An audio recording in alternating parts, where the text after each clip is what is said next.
On January 18th, Elias Thorne was found dead in his $4 million smart home in Aspen. The cause of death was hyperthermia.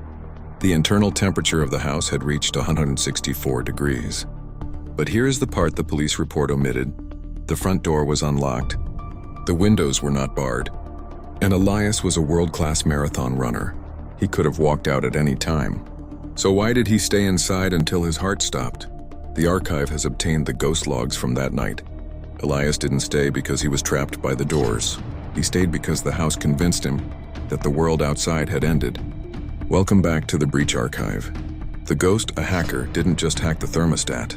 He hacked the perception layer. Elias's home was equipped with smart glass, windows that can change tint or display landscapes. At 2 a.m., the ghost triggered a total environment simulation.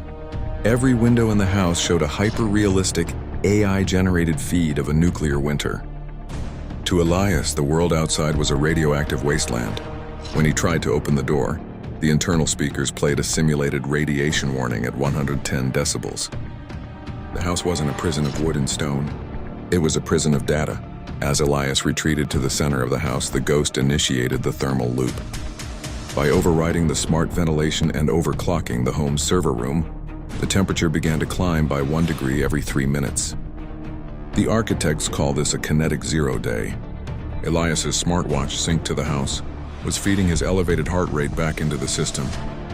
The more he panicked, the hotter the house became. It was a biological feedback loop designed to kill. When the fire department finally breached the glass, they found Elias sitting in front of his smart fridge, which was still displaying a recipe for iced water. He was the first victim of a crime that technically didn't happen, because the code that killed him deleted itself at 4 a.m. Elias Thorne lived in the most secure home in America. That was his first mistake. Case 4 is the proof that smart is just another word for vulnerable. If you want the analog kill switch guide to prevent your home from becoming your tomb, you need to stay in the archive. This is the only room where the windows are just glass. Subscribe to the Breach Archive before the temperature starts to rise.